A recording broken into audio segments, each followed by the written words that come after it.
2025년 한때 유럽 경제의 심장부였던 독일이 심각한 위기에 직면해 있습니다. 당시 숄츠 정부가 연립 정권 붕괴와 정치 불안에 직면하면서 독일은 산업 기반까지 흔들리기 시작했습니다. 독일은 정말로 유럽의 병자가 되어버린 걸까요? 과연 무엇이 독일을 이 지경까지 몰고 간 것일까요? 지금부터 독일 경제 위기의 진짜 원인들을 하나씩 파헤쳐 보겠습니다.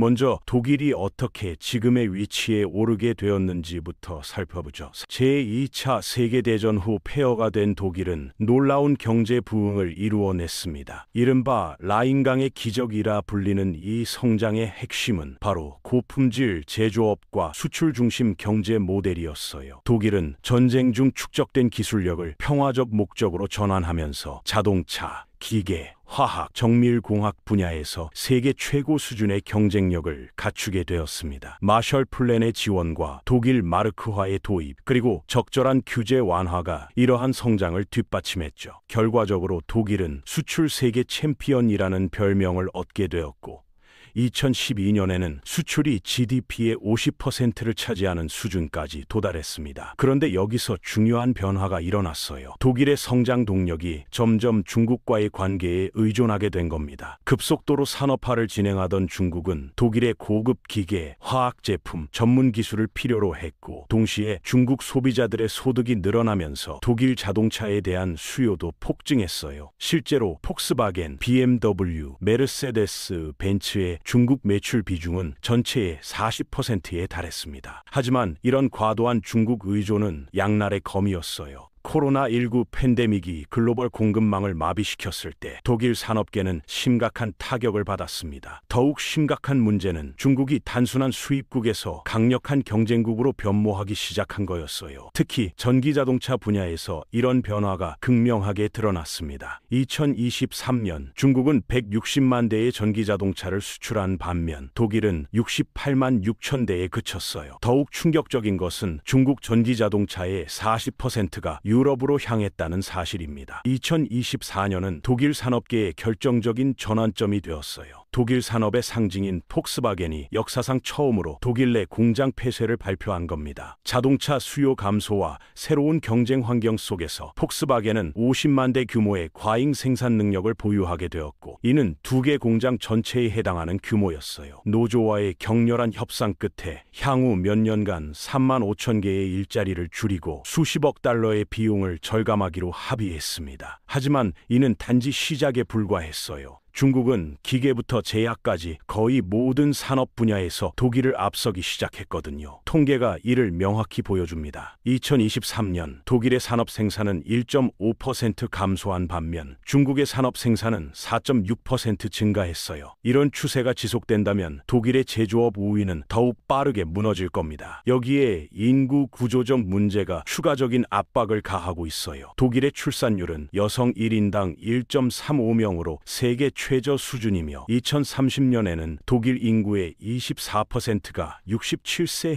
이상이 될 것으로 예상됩니다. 노동 가능 인구는 매년 30만에서 40만 명씩 감소할 전망이에요. 하지만 독일 경제를 정말로 무너뜨린 것은 에너지 정책의 실패였습니다. 수년간 독일의 에너지 전략은 단순했어요. 저렴한 러시아 가스를 수입하고 핵발전소를 단계적으로 폐쇄하며 재생에너지를 확대하는 것이었죠. 2011년 독일은 전체 전력의 23%를 원자력으로 생산했습니다. 총 전력 생산량은 610테라와트시였고 킬로와트시당 평균 비용은 25유로센트였어요. 그런데 후쿠시마 원전 사고 이후 독일은 모든 원자력 발전소를 폐쇄하기로 결정했습니다. 이 결정의 결과는 참담했어요. 잃어버린 에너지를 보충하기 위해 독일은 러시아와 천연가스 공급 협정을 체결하고 비용이 많이 드는 재생에너지 사용을 늘렸습니다. 그 결과 전력 생산량은 560와트로 감소했고 비용은 킬로와트 시당 32유로센트로 28% 증가했어요. 그러나 진짜 재앙은 러시아의 우크라이나 침공과 노르드 스트림 파이프라인 파괴 이후에 찾아왔습니다. 2022년 에너지 가격이 급등하면서 독일의 천연가스 가격은 2020년 대비 1000%나 상승했어요. 천연가스가 독일 전력의 15%에 불과하다고 해서 문제가 작다고 생각하면 큰 오산이에요. 많은 대형 제조업체들이 에너지원과 생산 원료로 천연가스에 크게 의존하고 있었거든요. 그 결과 공장들이 문을 닫기 시작했고 에너지 집약적 산업의 생산량은 2023년 10%나 급감했습니다. 세계 최대 화학기업인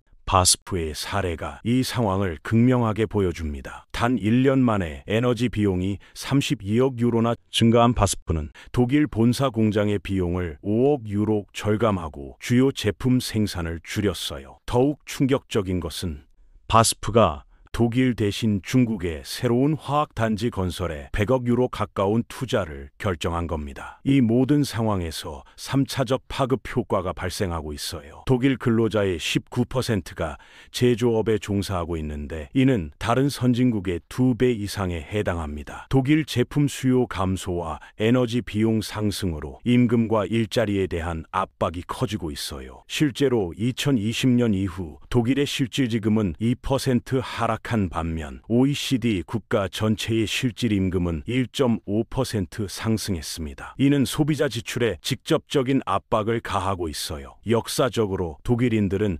미국인들보다 2배 빠른 속도로 저축해왔는데 최근의 경제적 압박으로 인해 이 비율이 미국인의 5배로 늘어났어요. 이런 문제에 대한 해결책 중 하나는 세금을 낮추거나 경기 부양책을 도입하는 것입니다. 하지만 독일은 부채 브레이크 때문에 그렇게 할 수 없는 상황이에요. 결과적으로 독일은 전략적 투자와 외국 투자 유치 능력이 심각하게 제한되었습니다. 수년간의 만성적인 투자 부족으로 독일의 인프라가 무너지고 있어요. 독일은 GDP의 1.5%를 인프라에 지출하는데 이는 고소득 국가 평균인 2.7%보다 현저히 낮습니다. 부채 브레이크로 인해 독일이 경쟁력 있는 세금 정책으로 기업을 유치하기 어렵다는 점도 문제예요. 평균 고용 관련 세금이 48%인 반면 OECD 평균은 35%입니다. 법인세는 약 30%로 OECD 평균 23.8%보다 높고 자본이득세는 26.4%로 미국의 고소득층 자본이득세율보다도 높아요. 독일이 단순히 부채 브레이크를 폐기할 수 있다고 생각할 수도 있지만 이를 위해서는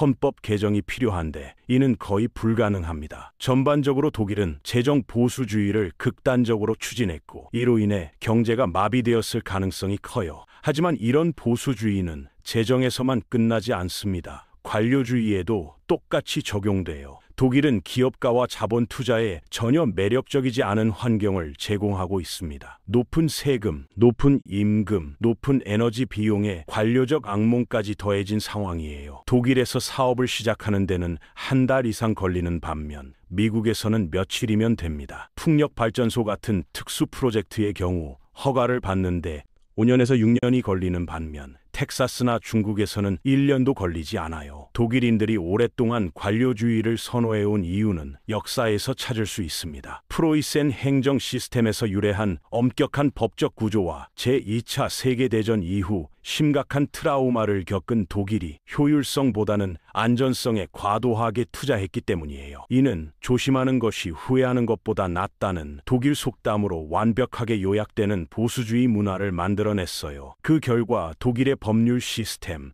허가 시스템, 공공 서비스 모두가 지나치게 보수적이 되었습니다. 세계에서 세 번째로 큰 경제 규모를 가진 국가가 이런 사고방식으로 어떻게 경쟁할 수 있을까요? 독일의 사례는 위험 관리의 사례이지만 그 관리 자체가 형편없었어요. 이론에만 능한 사람들이 국가를 운영하고 실무 경험이 있는 사람들은 배제된 상황입니다. 위험 관리를 자랑하는 국가가 어떻게 핵에너지를 성급하게 폐기하고 대신 러시아에 의존할 수 있었을까요? 첨단 공학을 자랑하는 국가가 정부 결정의 결과로 고통받는 산업을 보호하기 위한 에너지 보조금을 거부할 수 있었을까요? 그 당시 독일은 중대한 전환점에 서 있었습니다. 잘못된 리더십이 이런 상황을 불러왔고 이후에도 그 여파는 쉽게 사라지지 않았습니다. 모든 정당들이 실제 문제가 무엇인지에 대해 둔감하고 무지한 것 같습니다. 다행히 독일은 다른 대부분의 국가와 달리 달리 엄청난 재정 여력을 보유하고 있어요. 낮은 성장률은 부분적으로 투자 수준 저하의 결과이기도 합니다. 해결책은 명확해요. 부채 브레이크를 완화하고 높은 투자 수익률을 가진 인프라에 신중하게 투자하며 더욱 경쟁력 있는 세금 제도를 도입하고 관료주의를 철폐하여 독일의 진정한 힘을 발휘해야 합니다. 독일이 이런 근본적 변화를 이룰 수 있을지는 미지수예요. 하지만 한 가지 확실한 것은 현재의 길을 계속 간다면 독일은 정말로 유럽의 병자가 되어버릴 것이라는 점입니다. 그런데 이 이야기가